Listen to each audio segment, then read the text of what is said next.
Welcome to the Cabral Concept, where board-certified naturopath and integrative health practitioner Dr. Stephen Cabral shares how he was diagnosed at the age of 17 with a life-altering illness and given no hope for recovery. It was only after studying and traveling all over the world did he discover how to combine ancient Ayurvedic healing practices with state-of-the-art naturopathic and functional medicine to fully rebalance the body and re-energize it with life. It's time to discover how to get well, lose weight, and finally feel alive again. And now, here's your host, Dr. Stephen Cabral.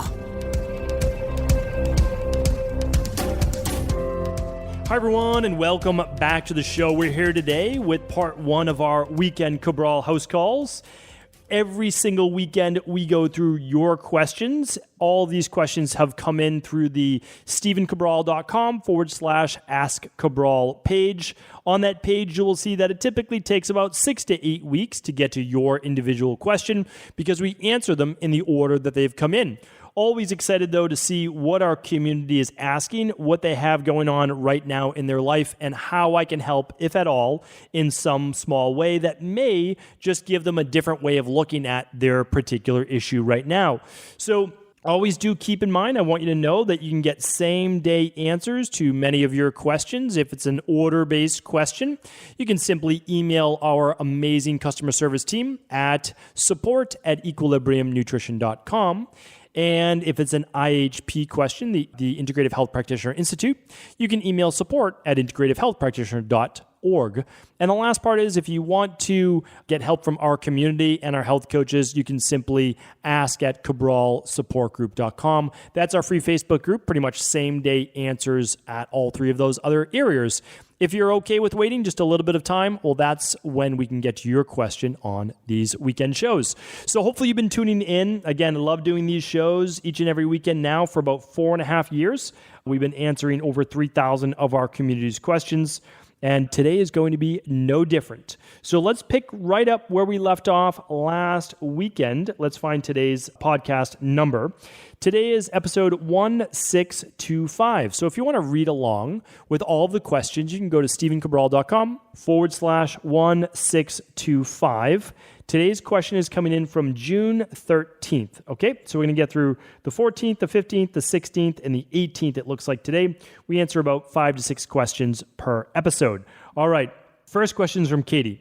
Again, I've never seen these questions before. I just opened up the document, and that's how we do it. I'm not going into particular research. I'm giving you, based on my 20 years of working in this health and fitness-based field, of overseeing and working with over 250,000 client appointments, I want to give you some insights as to what I've been able to see in that time. All right, Katie's up first. In October 2019, I ran the organic acids test and hair tissue mineral analysis. My organic acids test looked great with a couple of recommendations. Recently, I've been experiencing bloating, gas, and phlegm in the middle of my esophagus, giving me a feeling of shortness of breath.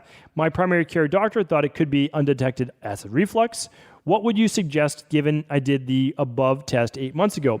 Run more tests or do a protocol? Katie, okay. So again, just have to harken back to our disclaimer for all of the podcasts, and that's we do not treat, diagnose, or cure disease. We are here to provide you with health-based information and education and work on underlying root cause imbalances. Well, it looks like you ran your test before to look at gut function, and here's the issue. Basically, you feel like you have some bloating and some gas and some phlegm in your esophagus and some shortness of breath. I agree with your doctor. It could be some form of acid reflux. But the problem is, it doesn't mean anything. Acid reflux is a symptom. So what does that really mean? It's like being given a diagnosis of IBS. Well, what does IBS mean? It means you have irritable bowel syndrome. And what does that really mean? Well, it means you have irritable bowels. And you want to say thanks, doc. Appreciate the diagnosis, but I was pretty sure I already knew I had irritable bowels, right? So that doesnn't mean anything. Okay, I have acid reflux. So what does it mean? Well, oftentimes with acid reflux, we're looking at you maybe have encountered more stress in your life, and that's producing more acid. Maybe you got food poisoning or ate a food that unfortunately got an H. pylori-based infection. That's very possible as well. Maybe you're experiencing allergy-based symptoms and you're having more issues with histamines. So there could be many different reasons for this. Could be dealing with some type of an ulcer. So if you haven't had a scope, you don't really know about H. pylori, you don't really know about an ulcer, One thing I would recommend for you, if you were to just do one more test, I would run the bacteria and parasite stool test. And that's going to be a really nice lab. It contains a marker for H. pylori. It's looking at bacterial overgrowth. But if you didn't want to do that, what would you do? Well, again, we're not treating anything, but myself, it was me with this particular issue. I would run the labs because I always want to know what it was. And of course, if you can, run the organic acids test as well. We call it the Candida metabolic and vitamins test. But I would do the CBO protocol. I would do the citracetyl drops with it. And I would also do the mastic gum. And then I would just cover all my bases. Like, that's it. Like, I did it all. I got them. And that's what I would do. And then you go back on our sensitive gut guide, and then you begin to ease foods in. And it works great, honestly. We've used the protocol with thousands, who knows, tens of thousands of people all over the world. So, Katie, that's my recommendation. Melissa's up next. Hi, Dr. Cabral. I've listened to your podcast for a long time, and I'm forever grateful for manifesting health in my life. I struggle to find direct answers guiding those of us who have complete hysterectomies. Both ovaries have been removed. I had this procedure at 40. I'm struggling with weight gain, low energy, no libido, and concentration mood issues. My doctor slapped an estradiol patch on my bottom the day of my surgery, which I've continued to this day. She said, tongue-in-cheek, if you want to stay married, I'd never go without it. I'll be 50 this year. What unique considerations must people in our shoes consider due to having no ovaries? What about pellet therapy recommendations? What about estradiol patch? I want to pursue natural methods. I'm not sure if harming my body and what options I should consider as I feel my hormones are not right and I'm really struggling. It's a great question, Melissa, and I'm happy to help with this. So in your exact position, there's essentially a question you need to answer. Do you want to be on hormone therapy? And if the answer is yes, and if it was someone in my family or in my practice, I'd say, okay, well, we're going to go then with as close to a bioidentical hormone as we can use. That would be it, right? So that's what I would say. You'll work with a functional medicine doctor that can prescribe. Typically, you want to blend. You don't want to just do estradiol. And yes, estradiol is the main form of estrogen. The problem is it's also the most prolific in terms of potentially causing cancer. Now, Melissa, that doesn't mean you're going to get cancer. Okay, I'm not saying that at all. It just means that at higher rates, some women who are more susceptible, well, then that's going to be an issue. You'd certainly want some more of the protective-based estrogen, which would be estriol, right? It's Estriol. There are 3 forms of estrogen. Those are the 2 that we'll talk about today. So you can have that compounded at a pharmacy, but of course, typically if you're taking estrogen, you want to balance that with progesterone. So you're going to have to use progesterone along with it. Then some women get into testosterone, they get other things. I'm not a huge proponent of that. So here's typically what I'd recommend though. Okay, so that's just one route. Here's what I would recommend, again, for someone that is going through what you're going through. Okay, I'm not giving you a treatment protocol, just giving you a recommendation. So I would run the stress hormones, mood, and metabolism test. It's going to look at your thyroid, estrogen, progesterone, testosterone, DHEA, cortisol 4 times a day. It's going to look at your vitamin D. It's going to look at your thyroid, TSH, T4, T3, the free form of those, TPO antibodies. It's going to look at blood sugar regulation. Okay, so we've got that, right? So we want to look at all those numbers. Now you can do it with the current patch that you're on right now, and that will show you if you're taking in too much estrogen, right? Because you might be able to go lower or too little, okay? And that will be sometimes based on symptoms. So then if you decided, you could also go with more natural-based modalities. And our health coaching team would get on the phone with you if you ran that lab through equilibriumnutrition.com, and they would give you recommendations for herbs that help to produce more estrogen. Same with seed cycling. They'd give you herbs that help with promoting more progesterone, and they might even use DHEA, not a big dose, at a small dose, that will help boost hormones in general, such as estrogen and testosterone. Okay, Melissa, hopefully that was helpful. And again, my recommendation is run the lab next. Lorena is up next. I'm planning to do the CBO protocol because I have a lot of digestive issues. However, I can't afford to do testing, so how do I know if I do the parasite protocol before the CBO protocol and whether I need to add the GSE drops as well? Just wondering if there are any specific symptoms that might help me choose the right path to take. So my question is basically, how do I know if I need to add they're called citracetyl drops. It's not just GSE. GSE doesn't contain citracetyl, but citracetyl drops always contain GSE. I know it's kind of strange. It's kind of like an SAT, and there probably aren't even SATs anymore, but anyway, I digress. And or a parasite protocol before the CBO. Okay, so Lorena, great question. happy to answer this. And here's what you do. You decide if testing works for you, you run the bacteria and parasite stool test, and you run the candida, metabolic, and vitamins test. And then that tells you about bacterial overgrowth, the H. pylori, and the yeast overgrowth, okay? And tells you about, parasites, if I didn't already say that. So it tells you about all of them, right? Because what are you looking for? There's 4 main disruptions of the gut. Parasites, H. pylori, bacterial overgrowth, and yeast overgrowth. I mean, that's pretty much it. There are other things like from inflammation, but those are the 4 big things that you need to be able to remove if you have them. Okay, so let's say you can't run the labs. All right. There's no way to know if you have parasites or not without lab testing. Now, you could look at the symptoms. You could go listen to my parasite-based my parasite podcast and see if you have the symptoms. And if you do, well, then maybe you want to do the parasite protocol. Like that's I think a reasonable thing to do. Again, not treatment protocols. We're just giving recommendations. And then you would do the CBO. Okay, so if you don't want a lab test, how do you know? Well, you don't. So you could do the parasite protocol, do the intestinal cleanse to get that stuff out of the bowels, and then do the CBO protocol. And if you believe that you have bacterial overgrowth in your gut because you have bloating, because you have gas, then you could use the citracetyl drops along with it. And in our practice, I'm an open book for what we do. I always tell people, I tell you exactly what we do. You choose to work with us or not. That my goal in the podcast is not about working with us or not. My job in this podcast is to be able to help in some small way, pass this on to many of the practitioners listening to this, as well as all the people out there listening to the show.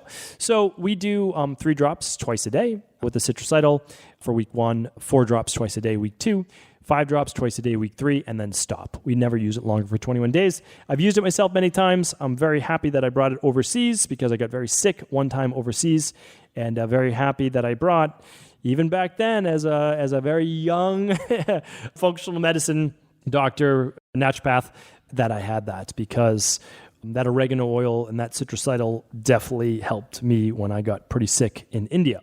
Okay, let's see. Next question is from Marnie. Hi, Dr. Cabral. Have you heard of Amla oil for healthy hair and hair growth? It seems to be based in Ayurveda, and Indian gooseberry is the main active component. I searched your podcast episodes on hair and didn't hear you mention it. So I was wondering if it's effective or safe. All right, Marnie, great question. I've definitely mentioned Amla oil before. And if you look on our vitamin C capsules, our full spectrum vitamin C, it contains Amla berry. And why does it contain that? Well, it's very high in vitamin C. So in Ayurveda, if you see an Ayurvedic oil that contains Amla, it's because they're trying to get the most natural form they can of vitamin C. So what does that mean? Well, it means that vitamin C, zinc, copper, and all of your amino acids are crucial for hair growth.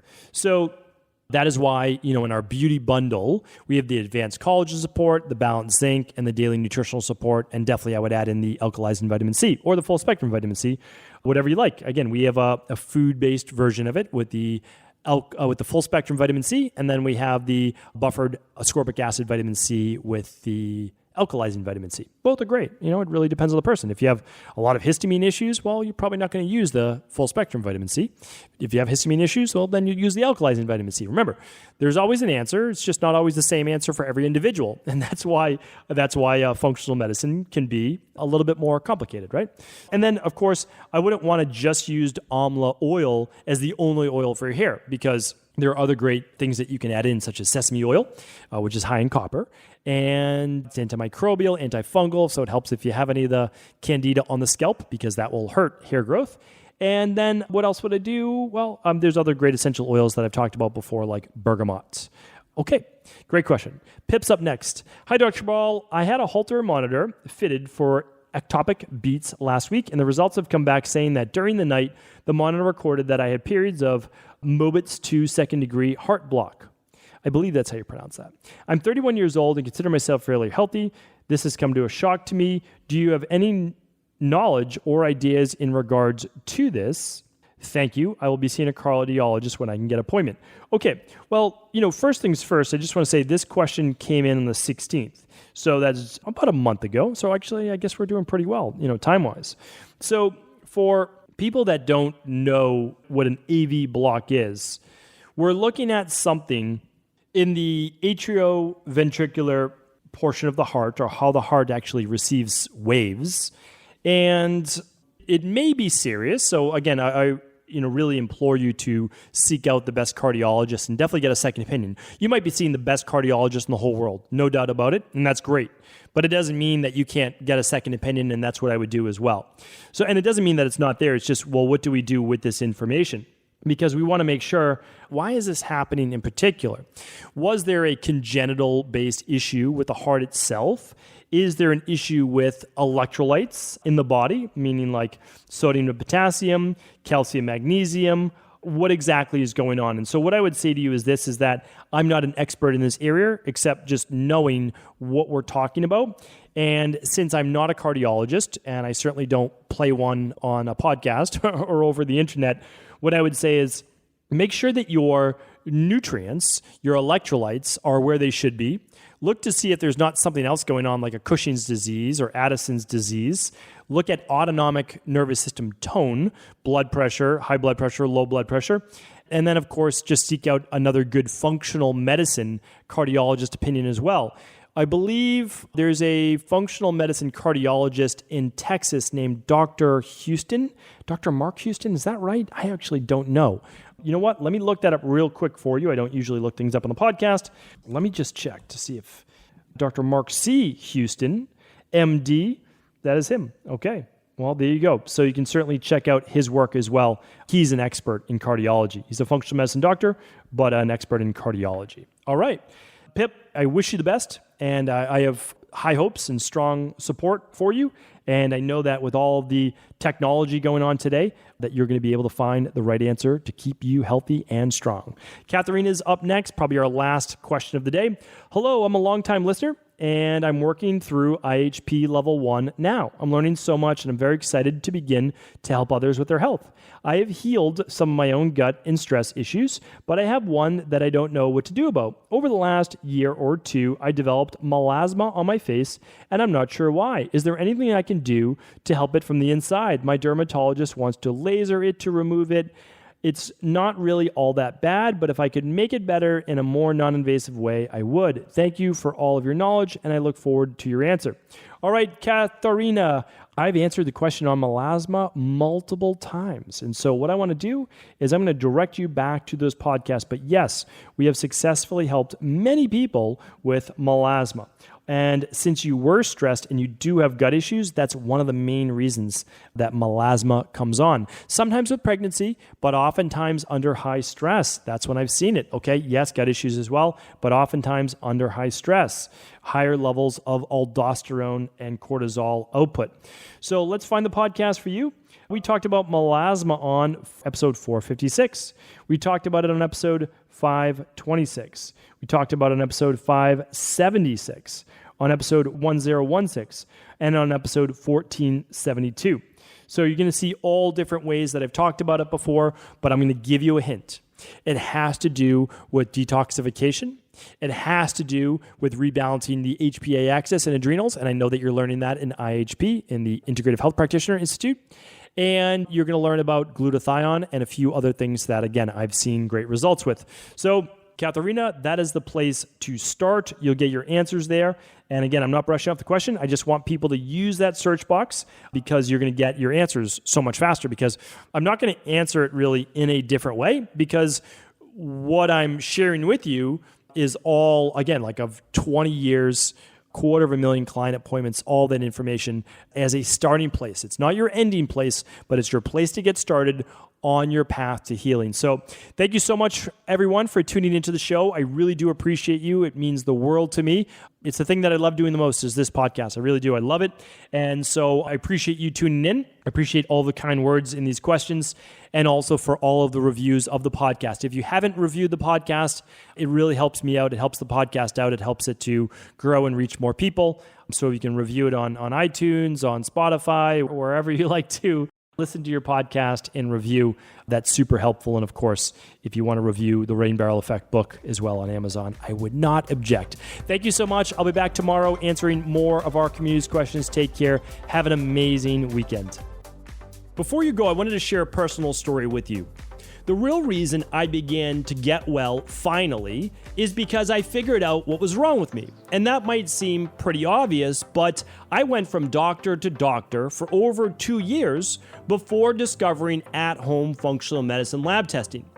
These are the labs that enabled me to finally figure out what was wrong with my hormones, blood sugar, electrolytes, and gut health. And once I knew what was wrong, I could then follow a proven plan in order to rebalance my body from the inside out. This is why I believe so strongly in functional medicine lab testing and why I've made it my mission to share these labs with the world. Now at equa.life, you can order an at-home lab test or lab bundle for you and your family and be able to complete it within the week.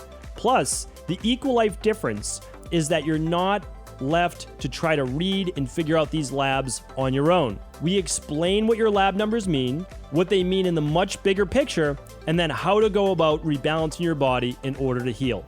To see our full selection of lab tests, or to set up a free lab selection call to find out what labs may be best for you, simply head on over to equa.life/labs.